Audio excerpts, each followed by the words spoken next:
Good morning, everyone, and welcome to the City of Cape Coral Planning and Zoning Commission. Today is Wednesday, January 8th, 2020. Happy New Year to everyone. We'll have a moment of silence and then we will stand for the Pledge of Allegiance.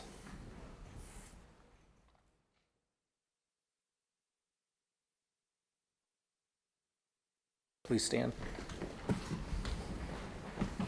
I pledge allegiance to the flag of the United States of America and to the republic for which it stands, one nation, under God, indivisible, with liberty and justice for all.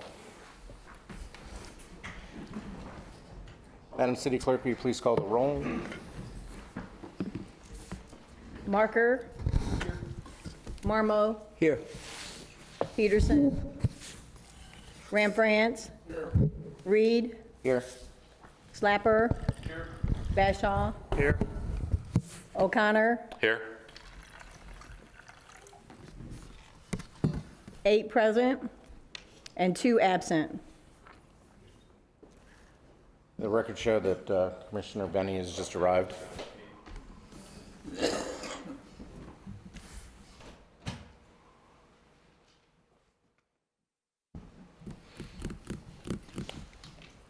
Do we have a review of our minutes from December 4th? Any questions or comments? Commissioner Slapper. I have a comment on, it'd be page 589, and it was a question by Commissioner O'Connor that the total occupancy, and this is in regards to ordinance 5819. And there's a number there, it's overall population has been estimated to be around 400,000. I don't believe that number is correct. I don't know if that was provided by the applicant. I don't think so, but I think carrying forward in public record a number like that doesn't seem, it seems we should clarify it. Was it a, I don't have it for some reason. Yeah, I don't have it. Was it about the general population, eventual population of the city of Cape Coral? I can't tell, but it was under that ordinance, and I believe the question, Bob, was you asked the applicant specifically about their development, and somehow the 400,000 comes out of there, and that's not accurate. Well, it wouldn't be about the development. That sounds more like That's a Cape Coral build-out is Cape Coral 400,000. build-out. Could- It's more than that, actually. Could we clarify that in here? Because I wouldn't want this to be carried forward because when I looked at it, I thought it was assigned to that applicant and that development. Might be good to carry it, at least clarify that. Yes, We I good? will review it and I Okay. will get back to you. You can either just delete the number, or delete that Okay, provision or sentence. okay, And put something else. okay. So Are you okay if it says Okay. something like, 400,000 or more? Because that's what it is. The build-out is more than 400,000. Fine, or strike it off. Greater than 400,000 or take it out, yeah. Okay, As long as it's talking about the population and not just that development. Right, right, Yeah. right. right. Okay. Do you have a, Motion to approve the minutes. we have a motion by Commissioner Slapper With that amendment. with the amendment. occurring. With amendment, okay. Second. Second by Commissioner O'Connor. Madam City Clerk, please call the vote. Benny. Aye. Marker. Aye. Marmo. Aye. Peterson. He's absent today. Ranfrance. Aye. Reed. Aye. Slapper. Aye. All ayes, motion carried. Let's move on to business. City Attorney, please read ordinance 20-20. Should be 2-20. 2-20, yeah. Ordinance 2-20. 2-20. Got 2020 in my head here. An ordinance amending the City of Cape Coral comprehensive plan by amending the future land use map from Pine Island Road District to single-family residential land use for property described as lots 1 through 52, block 3682, and lots 1 through 55, block 3685, all in Unit 50, Cape Coral subdivision. The property is located on Southwest 19th Avenue and Southwest 18th Court, north of Pine Island Road and south of Southwest 4th Street, providing severability and an effective date. Thank you. Chad? Good morning, Commissioners. For the record, Chad Boyko, Principal Planner at the City's Planning Division. This is Ordinance 2-20. This is a large-scale future land use map amendment. So what you would be recommending is for the council to transmit this amendment up to the state. The applicant for this is City of Cape Coral. This is, as I mentioned earlier, it's a city-initiated future land use amendment. The reason that we have initiated this, just as some quick background, during the LDC rewrite and then these subsequent comprehensive plan changes to the future land use map and the zoning changes, this was a block that was sort of left in a little bit of limbo. We were looking for some direction on council on where to go with this. And this was a change that council had directed us to make to change the area in question from the Pine Island Road District to the single-family residential future land use classification. The size of the site is 13.75 acres. As we mentioned earlier, the future land use is PIRD. The zoning of the site is single-family residential, or R1. And we mentioned earlier that it's a request to go from PIRD to single-family residential, or SF, land use. Left-hand side of your screen, you have an aerial map of the site. They are two blocks, or a portion of two blocks in the northwestern portion of Cape Coral. They run perpendicular to Pine Island Road, and they run parallel to Chiquita Boulevard, which is to the west, or to the east of these two blocks. Existing development's a little hard to see here due to the scale of the map and the way that they run perpendicular, but mostly they are undeveloped. I believe there are about 15 lots in the eastern block and about 16 or 17 lots in the western block. The mostly developed block has approximately 7 houses on it, which is the block that is further west. And then the other block has 2 existing houses, and I believe there might be another one under construction currently. Surrounding development is fairly sparse. You have some single-family homes that are located to the north and also sort of in the area in between these 2 blocks. You do have a contractor business that is located to the southwest of the western block here. The German American Club is a little farther west as well. They are adjacent to 2 fairly large pieces of property. The most eastern block we have here, which has frontage on Southwest 18th Court, is directly west of the old Chiquita Falls Borough Pit. And then the eastern property is sort of directly east of the large site that has been known in the past as the Cape Coral Mall site. Even though that's just sort of a name that has been given to it over the years. There's no development proposed on either of those large tracts of land currently. Surrounding zoning, to the north of both of these blocks, you have single-family residential zoning. The area in the middle, which is east and west of the site, is single-family residential. And then you can see the area in pink that is east and west of the 2 perpendicular blocks is commercial corridor zoning. To the south, you have that commercial corridor zoning as well. The existing future land use, you can see on the map to your left, is Pine Island Road District. Surrounding future land use to the north for both of these blocks is single-family residential. The middle portion is single-family residential land use. That was changed as part of the 2019 code rewrite, future land use map update. And then east and west for those 2 large properties that we mentioned earlier, you have the Pine Island Road District future land use, and then south you have PIRD as well. And you can see on the right-hand side of your screen, the proposed future land use is single-family residential.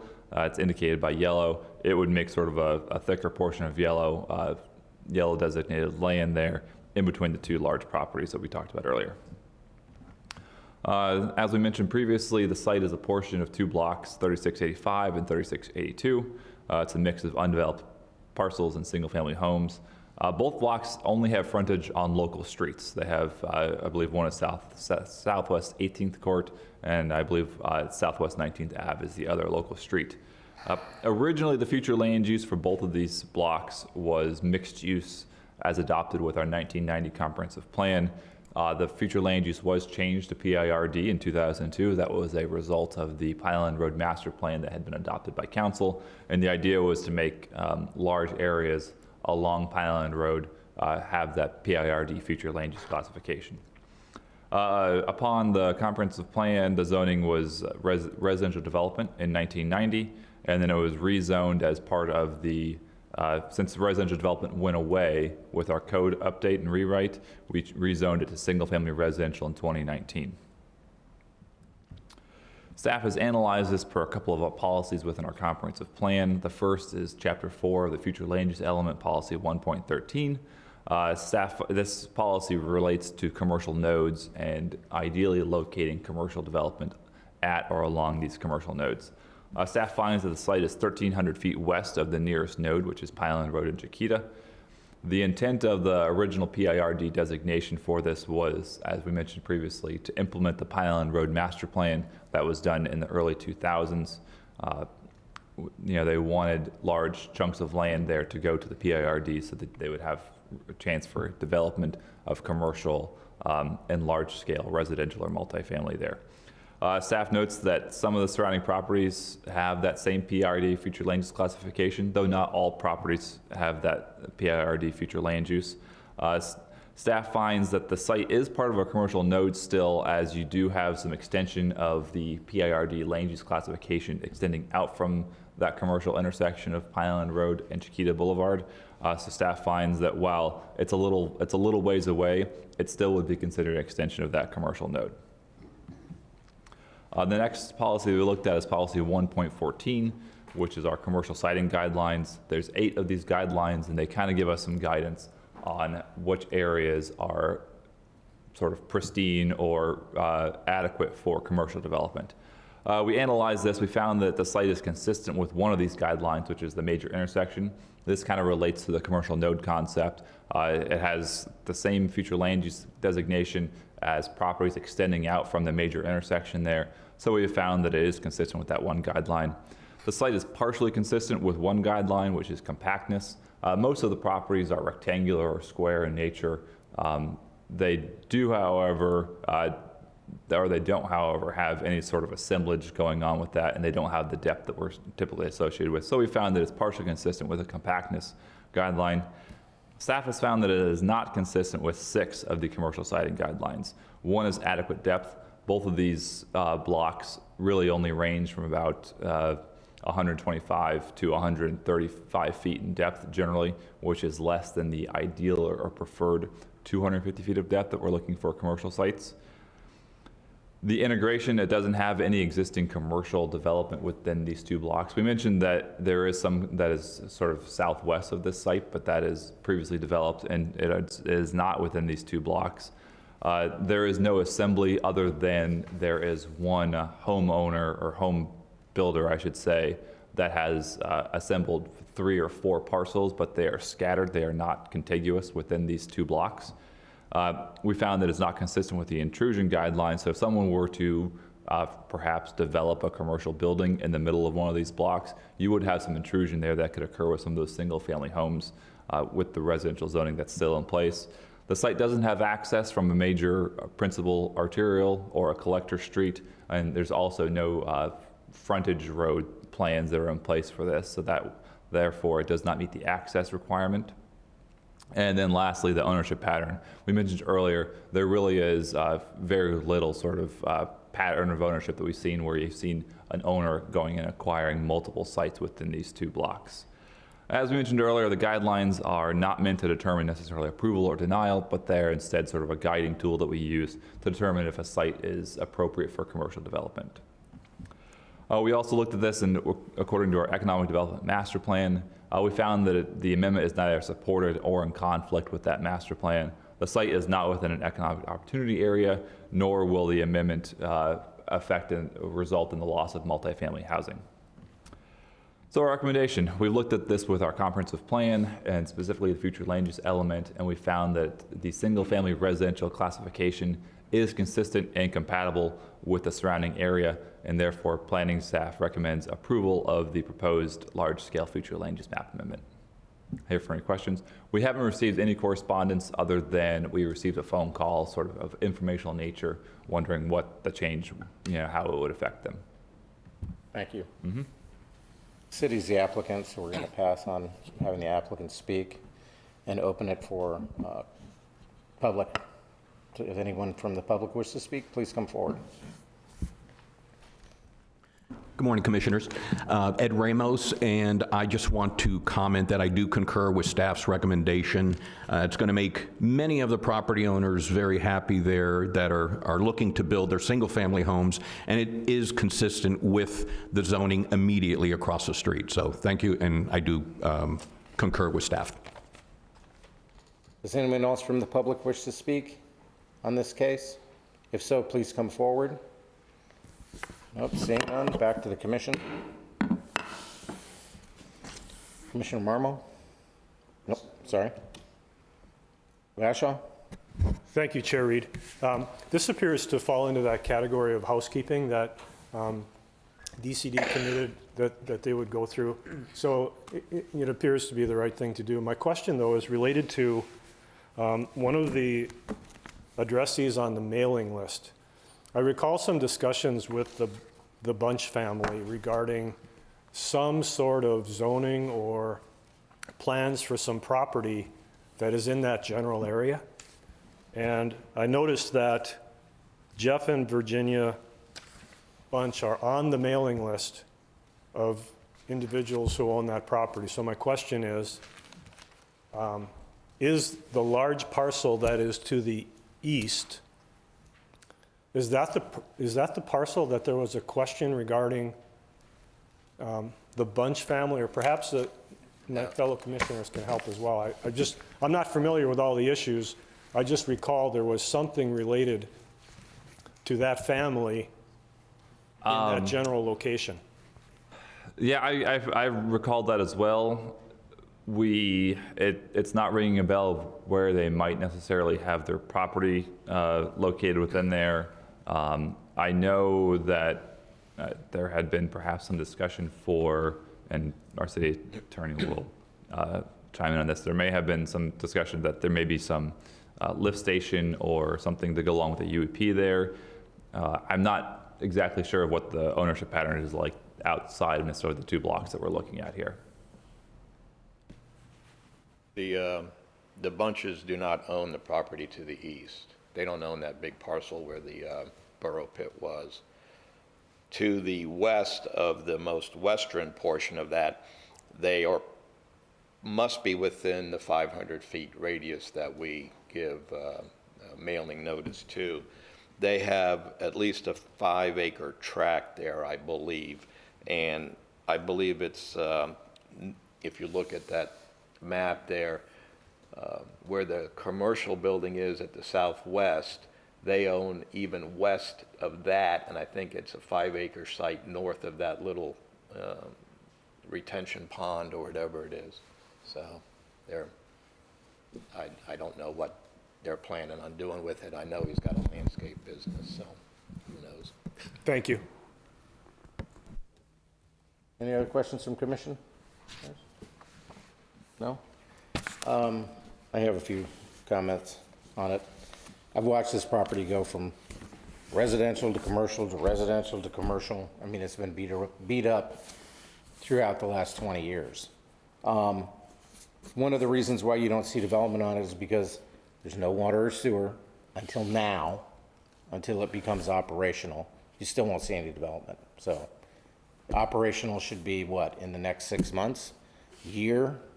Nobody knows. But somebody does. I just don't want to say what it is. My real question is, did you take into consideration the property to the east, whether they would need access out the west side of their property? And do they own any of that?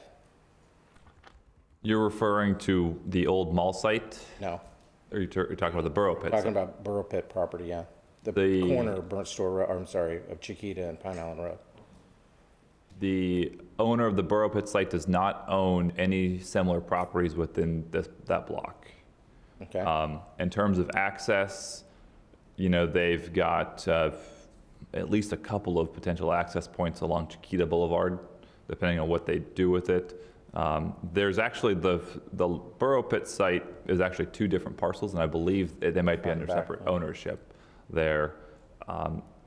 They don't own anything, so that, their access wasn't really a consideration in our change for this future land use amendment.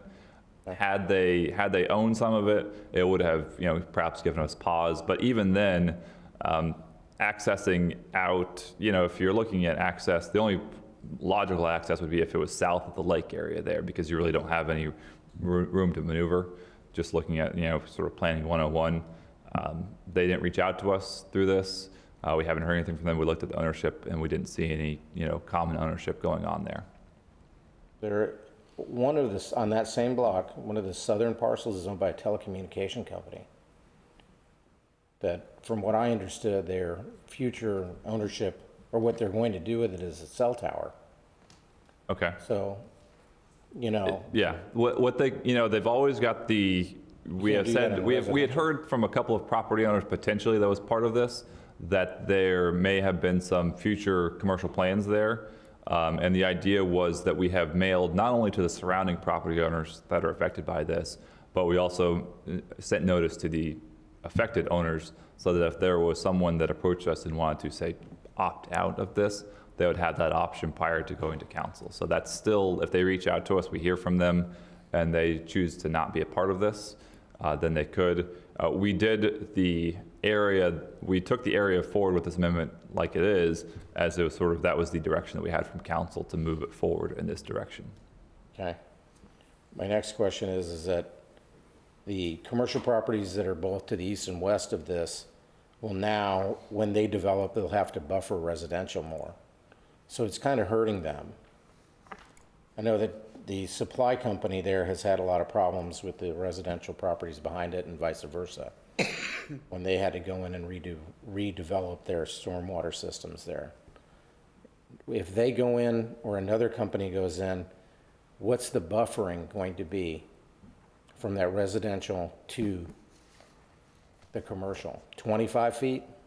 The current landscaping regulations would state that if you are commercial and you're developing adjacent to residential, is either a 20-foot landscaped buffer, full, with a substantial, width there, or is 10 feet with a wall and then some additional trees on top of that. That being said, potentially I would see both of these sites, probably when they develop, they would go through a planned unit development process. Especially given their size, given they're probably going to want some design considerations. So that would be something that we would look at additionally. What kind of landscape buffer would they be looking at with that, depending upon where they place their buildings. It's, the planning and development process allows both the applicant and staff some flexibility in seeing where things are located on the site to determine, perhaps where appropriate buffers are and aren't within a property. So. Okay. I mean, I know I wouldn't want to live there, but Commissioner Benny? Thank you, Mr. Chair. Mike, your point was something similar to what I was thinking in terms of future commercial contiguous nature with these parcels here, and whether the people who are going to build single-family homes here are aware that they, can't prevent a very large commercial facility coming in next to them, and I just would anticipate once people kind of get settled in, then they start to want to push back harder. The other thing is that the density of the parcels to be changed is considerably different than the ones across the street in those middle tracts. And I know that's the nature of the pre-platted development of the city, but it does strike me that there's going to be considerably more homes per acre on those two thin strips than there are in the larger parcels in between. So those just comments that I wanted to make. Thank you. Do you have a motion or any more discussion? We have a motion for approval by Commissioner Marmo. Do you have a second? Second. I have a second by Commissioner Ranfranz. Madam City Clerk, please call the roll, or the vote. Benny? Marker? Aye. Marmo? Aye. Ramfranz? Aye. Reed? No. Clapper? Aye. O'Connor? Aye. 6 ayes, 1 nay, motion carried.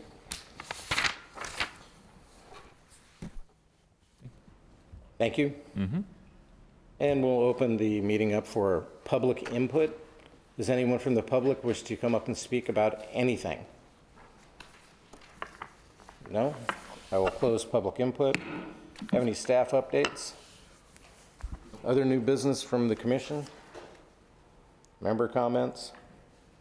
Nope, seeing none. Date and time of our next meeting, Wednesday, February 5th, 2020. It says 2019 on here.